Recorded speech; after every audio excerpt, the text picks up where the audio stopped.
ನಮಸ್ಕಾರ ಸ್ನೇಹಿತರೆ. ಏಲಿಯನ್ಸ್ ಅನ್ಯಗ್ರಹವಾಸಿಗಳು ಏಲಿಯನ್ಸ್ಗಳು ಇರುವುದು ನಿಜವೇ ಅಥವಾ ಸುಳ್ಳೇ? ಏಲಿಯನ್ಸ್ಗಳ ಕುರಿತಾಗಿ ಉದ್ಭವವಾಗುವ ನಿಮ್ಮ ಎಲ್ಲ ಪ್ರಶ್ನೆಗಳಿಗೂ ಸಂಶಯಗಳಿಗೂ ಪರಿಪೂರ್ಣವಾದ ಉತ್ತರ ಈ ವಿಡಿಯೋದಲ್ಲಿ ಸಿಕ್ಕಿದ್ದೇ ಆದಲ್ಲಿ ತುಂಬಾ ಪ್ರಯತ್ನ ಪಟ್ಟು ಮಾಡಿರುವ ಈ ವಿಡಿಯೋಗೆ ಲೈಕ್ ಮಾಡಿ. ವಿಡಿಯೋ ಪೂರ್ತಿಯಾಗಿ ನೋಡಿದ ನಂತರದಲ್ಲಿನ ನಿಮ್ಮ ಅನಿಸಿಕೆಗಳನ್ನು ಕಮೆಂಟ್ಸ್ಗಳಲ್ಲಿ ತಿಳಿಸಿ. ಈ ಮಾಹಿತಿಯನ್ನು ನಿಮ್ಮ ಸ್ನೇಹಿತರಿಗೂ ತಲುಪಿಸಲು ಸಾಧ್ಯವಾದಷ್ಟು ಶೇರ್ ಮಾಡಿ. ಹಾಗೆ ಇದೇ ರೀತಿಯ ಇನ್ನಷ್ಟು ಮಾಹಿತಿಗಳ ವಿಡಿಯೋ ಅಪ್ಲೋಡ್ ಮಾಡಿದಾಗ ಮೊದಲು ನಿಮ್ಮ ಬಳಿ ಬಂದು ಸೇರುವಂತೆ ಮಾಡಲು ಸಬ್ಸ್ಕ್ರೈಬ್ ಆಗಿ. ಪಕ್ಕದಲ್ಲಿರುವ ಬೆಲ್ ಬಟನ್ ಪ್ರೆಸ್ ಮಾಡುವುದನ್ನು ಮರೆಯದಿರಿ. ಏಲಿಯನ್ಸ್ ಕುರಿತಾಗಿ ತಿಳಿದುಕೊಳ್ಳಲೇಬೇಕೆಂದರೆ ನಮ್ಮ ಭೂಮಿಯಲ್ಲಿ ಜೀವರಾಶಿಗಳ ಉಗಮ ಹೇಗಾಯಿತು ಅನ್ನುವುದನ್ನು ಮೊದಲು ತಿಳಿದುಕೊಳ್ಳಬೇಕಾಗುತ್ತದೆ. ಸೊ ತಡ ಮಾಡದೆ ವಿಡಿಯೋ ಒಳಗಡೆ ಹೋಗಿಬಿಡಿ.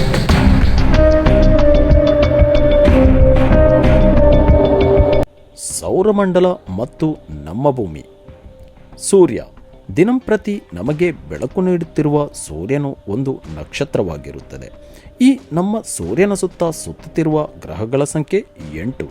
ನಮ್ಮ ಸೂರ್ಯನ ಸುತ್ತಲಿರುವ ಆ 8 ಗ್ರಹಗಳಲ್ಲಿ ಜೀವರಾಶಿಗಳಿಗೆ ಬದುಕಲು ಸಾಧ್ಯವಾಗುತ್ತಿರುವುದು ಕೇವಲ ಒಂದೇ ಒಂದು ಗ್ರಹದಲ್ಲಿ ಮಾತ್ರವಾಗಿರುತ್ತದೆ. ಅಂದರೆ ಸೂರ್ಯನಿಂದ 3ನೇ ಗ್ರಹವಾದ ನಮ್ಮ ಭೂಮಿಯಲ್ಲಿ ಮಾತ್ರವೇ ಆಗಿರುತ್ತದೆ. ಹಾಗಾದರೆ ಸೂರ್ಯನ ಸುತ್ತ 8 ಗ್ರಹಗಳಿದ್ದರೂ ಕೇವಲ ಒಂದೇ ಒಂದು ಗ್ರಹದಲ್ಲಿ ಮಾತ್ರವೇ ಜೀವರಾಶಿಗಳ ಉಗಮವಾಗಲು ಕಾರಣವೇನು? ಇನ್ನುಳಿದ 7 ಗ್ರಹಗಳಲ್ಲಿ ಜೀವರಾಶಿಗಳಿಂದ ಬದುಕನ್ನು ಕಟ್ಟಿಕೊಳ್ಳಲು ಯಾಕಾಗಿ ಸಾಧ್ಯವಾಗಿರುವುದಿಲ್ಲ? ಈ ಎಲ್ಲ ಪ್ರಶ್ನೆಗಳಿಗೆ ಉತ್ತರವೇ ಹ್ಯಾಬಿಟೇಬಲ್ ಝೋನ್ ಅಂದರೇನು? ಹ್ಯಾಬಿಟೇಬಲ್ ಝೋನ್ ಬಗೆಗಿನ ಅರ್ಥವನ್ನು ಸುಲಭವಾಗಿ ತಿಳಿದುಕೊಳ್ಳಬೇಕೆಂದರೆ ಉದಾಹರಣೆಗೆ ಸುಮಾರು 15 ಕೋಟಿ ಕಿಲೋಮೀಟರ್ ದೂರದಲ್ಲಿ ಬೆಂಕಿಯ ಚೆಂಡಿನಂತಿರುವ ನಮ್ಮ ಸೂರ್ಯನು ನಮ್ಮ ಭೂಮಿಯ ಮೇಲೆ ಇಷ್ಟೊಂದು ಸುಡುವ ರೀತಿಯಲ್ಲಿ ಬಿಸಿಲಿನ ಶಾಖವನ್ನು ಒಡ್ಡುತ್ತಿದ್ದರೆ, ಇನ್ನು ನಮ್ಮ ಸೂರ್ಯನ ಹತ್ತಿರದಲ್ಲಿ ಅಂದರೆ 5 ಕೋಟಿ ಕಿಲೋಮೀಟರ್ ಅಂತರದಲ್ಲಿರುವ ಮೆರ್ಕ್ಯುರಿ ಗ್ರಹದ ಮೇಲೆ ಇನ್ನೆಷ್ಟು ಶಾಖವನ್ನು ಒಡ್ಡುತ್ತಿರಬಹುದು?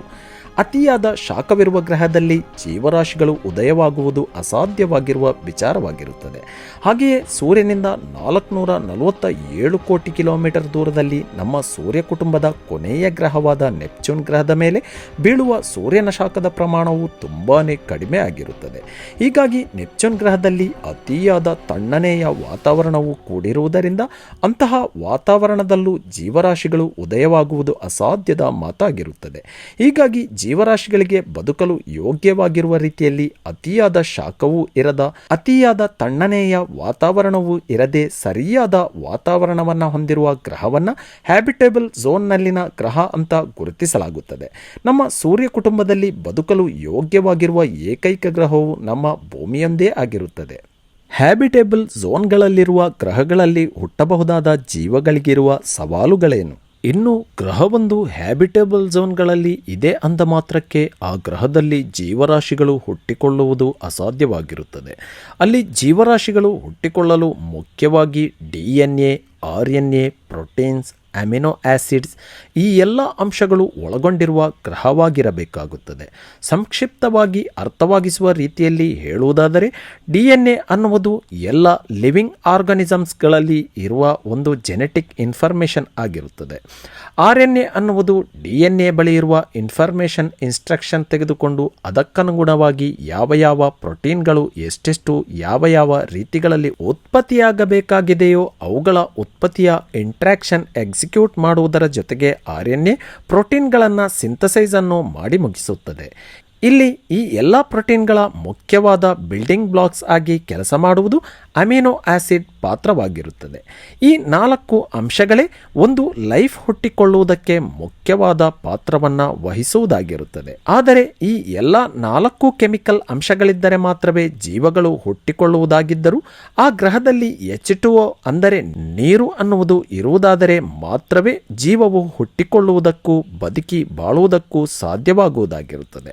ಹಾಗಾಗಿ ಈ ಎಲ್ಲ ಅಂಶಗಳನ್ನು ಒಳಗೊಂಡು ನಮ್ಮ ಭೂಮಿಯ ರೀತಿಯಲ್ಲೇ ಇರುವ ಇನ್ನೊಂದು ಗ್ರಹ ಹೊಂದಿದ್ದರೆ ಖಂಡಿತವಾಗಿಯೂ ಅಲ್ಲಿ ಜೀವಗಳು ಅಥವಾ ಏಲಿಯನ್ಸ್ಗಳು ಬದುಕಿರುವ ಸಾಧ್ಯತೆ ಇರುವುದಾಗಿರುತ್ತದೆ.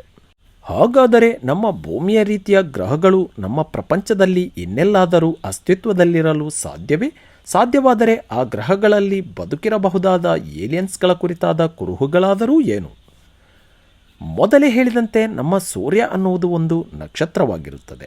ನಮ್ಮ ಮಿಲ್ಕಿ ವೇ ಗ್ಯಾಲಕ್ಸಿ ಒಂದರಲ್ಲೇ ನಮ್ಮ ಸೂರ್ಯನಿಗಿಂತ 1000 ಪಟ್ಟು ದೊಡ್ಡದಾಗಿರುವ ನಕ್ಷತ್ರಗಳು, ಹಾಗೆ ಸೂರ್ಯನಿಗಿಂತ 1000 ಪಟ್ಟು ಚಿಕ್ಕದಾಗಿರುವ ನಕ್ಷತ್ರಗಳು ಎಲ್ಲವನ್ನೂ ಸೇರಿದಂತೆ ನಮ್ಮ ಮಿಲ್ಕಿ ವೇ ಗ್ಯಾಲಕ್ಸಿ ಒಂದರಲ್ಲೇ 10,000 ಕೋಟಿಗಿಂತಲೂ ಅಧಿಕ ನಕ್ಷತ್ರಗಳಿರುವುದಾಗಿ ಅಂದಾಜಿಸಲಾಗಿರುತ್ತದೆ. ಹಾಗೆಯೇ ನಮ್ಮ ಮಿಲ್ಕಿ ವೇ ಗ್ಯಾಲಕ್ಸಿಗಿಂತಲೂ ಚಿಕ್ಕದಾದ ಹಾಗೂ ಮಿಲ್ಕಿ ವೇ ಗ್ಯಾಲಕ್ಸಿಗಿಂತಲೂ 1000 ಪಟ್ಟು ದೊಡ್ಡದಾದ ಗ್ಯಾಲಕ್ಸಿಗಳನ್ನೆಲ್ಲ ಸೇರಿಸಿದರೆ 20 ಲಕ್ಷ ಕೋಟಿಗಿಂತಲೂ ಅಧಿಕ ಗ್ಯಾಲಕ್ಸಿಗಳು ನಮ್ಮ ಅಬ್ಸರ್ವೇಬಲ್ ಯೂನಿವರ್ಸ್ ಅನ್ನಲಾಗುವ ನಮ್ಮ ಈ ಒಟ್ಟು ಪ್ರಪಂಚದಲ್ಲಿ ಇದೆ ಅನ್ನಲಾಗುತ್ತದೆ. ಅಂದರೆ ನಮ್ಮ ಸೂರ್ಯ ಕುಟುಂಬವೊಂದರಲ್ಲಿ 8 ಗ್ರಹಗಳು ಇರುವುದಾದರೆ 10,000 ಕೋಟಿಗಿಂತಲೂ ಅಧಿಕ ನಕ್ಷತ್ರಗಳಿರುವ ಮಿಲ್ಕಿ ವೇ ಗ್ಯಾಲಕ್ಸಿಯಲ್ಲಿ ಇನ್ನೆಷ್ಟು ಗ್ರಹಗಳಿರಬಹುದು? ಹಾಗೆಯೇ ಮಿಲ್ಕಿ ವೇ ಗ್ಯಾಲಕ್ಸಿಗಳಂತಹ ಮತ್ತು ಅದಕ್ಕಿಂತಲೂ 1000 ಪಟ್ಟು ದೊಡ್ಡದಾಗಿರುವ 2 ಲಕ್ಷ ಕೋಟಿ ಗ್ಯಾಲಕ್ಸಿಗಳಲ್ಲಿ ಇನ್ನೆಷ್ಟು ಸಹಸ್ರ ಕೋಟಿ ನಕ್ಷತ್ರಗಳಿರಬಹುದು? ಆ ಸಹಸ್ರ ಕೋಟಿ ನಕ್ಷತ್ರಗಳನ್ನೆಲ್ಲ ಸುತ್ತುತ್ತಿರಬಹುದು ಅನ್ನಬಹುದಾದ ಗ್ರಹಗಳನ್ನು ಲೆಕ್ಕ ಮಾಡಲು ಸಾಧ್ಯವಾಗುವುದಾದರೆ ಆ ಗ್ರಹಗಳ ಸಂಖ್ಯೆ ಇನ್ನೆಷ್ಟು ಅನಂತ ಕೋಟಿಗಳಾಗಿರಬಹುದು. ಆ ಅನಂತ ಕೋಟಿ ಗ್ರಹಗಳಲ್ಲಿ ಹ್ಯಾಬಿಟೇಬಲ್ ಝೋನ್ ಅನ್ನುವ ಏರಿಯಾಗಳಲ್ಲಿ ಕಡಿಮೆ ಅಂದರೂ 1000 ಕೋಟಿ ಗ್ರಹಗಳಾದರೂ ಇರಬೇಕಲ್ಲವೇ? ಭೂಮಿಯಲ್ಲಿ ಜೀವರಾಶಿಗಳು ಹುಟ್ಟಿಕೊಂಡಂತೆ ಯಾಕೆ ಅವುಗಳಲ್ಲಿ ಕೆಲವು ಗ್ರಹಗಳಲ್ಲಾದರೂ ಜೀವಗಳು ಹುಟ್ಟಿಕೊಂಡಿರಬಾರದು?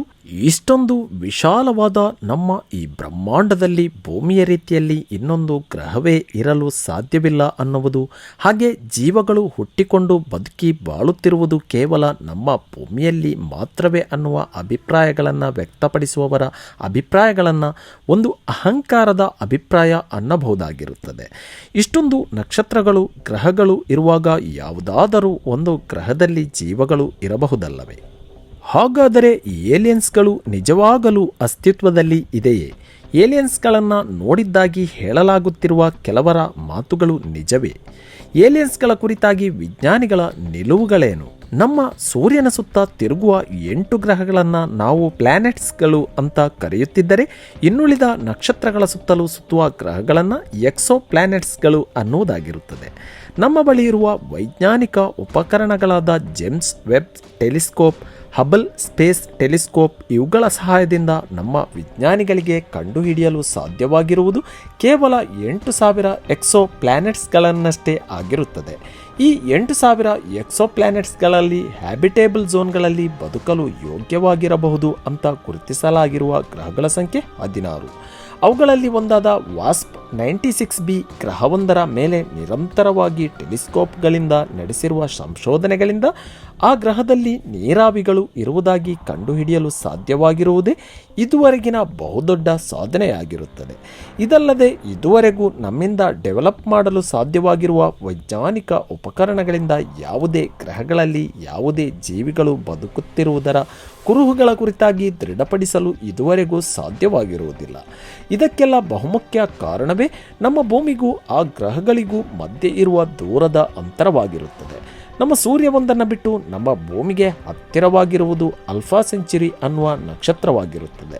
ಇನ್ನು ಈ ನಕ್ಷತ್ರಕ್ಕೂ ನಮ್ಮ ಭೂಮಿಗೂ ಇರುವ ದೂರವನ್ನು ಲೆಕ್ಕಿಸುವುದಾದರೆ 1 ಸೆಕೆಂಡ್ ಒಂದಕ್ಕೆ 3 ಲಕ್ಷ ಕಿಲೋಮೀಟರ್ ವೇಗದಲ್ಲಿ ಪ್ರಯಾಣಿಸಬಲ್ಲ ಬೆಳಕು ನಮ್ಮ ಭೂಮಿಯಿಂದ ಹೊರಟರೆ ಆಲ್ಫಾ ಸೆಂಚುರಿ ನಕ್ಷತ್ರದ ಬಳಿ ಹೋಗಿ ಸೇರಬೇಕೆಂದರೆ ಬರೋಬ್ಬರಿ 4 ವರ್ಷಗಳೇ ತೆಗೆದುಕೊಳ್ಳುವುದಾಗಿರುತ್ತದೆ.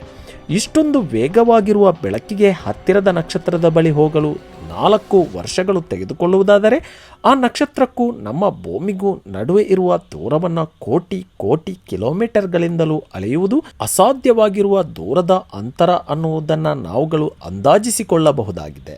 ಹತ್ತಿರದ ನಕ್ಷತ್ರವೇ ಇಷ್ಟೊಂದು ದೂರದಲ್ಲಿದ್ದರೆ ಇನ್ನುಳಿದ ದೂರಗಳಲ್ಲಿರುವ ನಕ್ಷತ್ರಗಳು, ಅವುಗಳ ಬಳಿ ಇರುವ ಗ್ರಹಗಳು, ಆ ಗ್ರಹಗಳಲ್ಲಿ ಯಾವುದಾದರೂ ಏಲಿಯನ್ಸ್ಗಳು ಬದುಕಿರುವುದೇ ಆದಲ್ಲಿ ಅವುಗಳನ್ನು ಕಂಡುಹಿಡಿಯುವುದು, ದೃಢೀಕರಿಸುವುದು ಸದ್ಯದ ಪರಿಸ್ಥಿತಿಯಲ್ಲಿ ನಮ್ಮ ಬಳಿ ಇರುವ ವೈಜ್ಞಾನಿಕ ಉಪಕರಣಗಳಿಂದ ಕನಸಿನ ಮಾತಾಗಿರುತ್ತದೆ. ಇನ್ನು ಕೊನೆಯದಾಗಿ ಅನ್ಯಗ್ರಹ ಜೀವಿಗಳ ಕುರಿತಾದ ಪ್ರಶ್ನೆಗಳಿಗೆ ವಿಜ್ಞಾನಿಗಳಿಂದ ಸಿಗುವ ಉತ್ತರ ಏಲಿಯನ್ಸ್ಗಳು ಖಂಡಿತವಾಗಿಯೂ ಇರಬಹುದು, ಆದರೂ ಏಲಿಯನ್ಸ್ಗಳು ಇಲ್ಲ ಅಂತಾಗಿರುತ್ತದೆ. ಅನ್ಯಗ್ರಹ ಜೀವಿಗಳು ಬದುಕುತ್ತಿರುವುದಾಗಿ ಸಾಧ್ಯತೆ ಹೆಚ್ಚು ಅನ್ನುವುದಾಗಿ ವಿಜ್ಞಾನಿಗಳಿಗೆ ಅನಿಸುತ್ತಿದ್ದರೂ ವೈಜ್ಞಾನಿಕವಾಗಿ ದೃಢೀಕರಿಸಲು ಸಾಧ್ಯವಾಗದೆ ದೃಢಪಡಿಸಲು ಸಾಧ್ಯವಾಗುವವರೆಗೂ ಇಲ್ಲ ಅನ್ನುವುದೇ ಏಲಿಯನ್ಸ್ಗಳ ಕುರಿತಾಗಿ ಕೇಳುವಂತಹ ಪ್ರಶ್ನೆಗಳಿಗೆ ಸಿಗುವ ಉತ್ತರವಾಗಿರುತ್ತದೆ.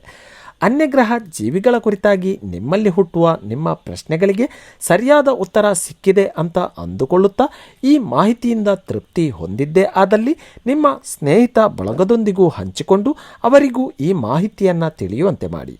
ಮತ್ತೆ ಇನ್ನೊಂದು ಒಳ್ಳೆಯ ವಿಡಿಯೋದೊಂದಿಗೆ ಬರುವವರೆಗೂ ಸದ್ಯಕ್ಕೆ ಬಾಯ್, ನಮಸ್ಕಾರ.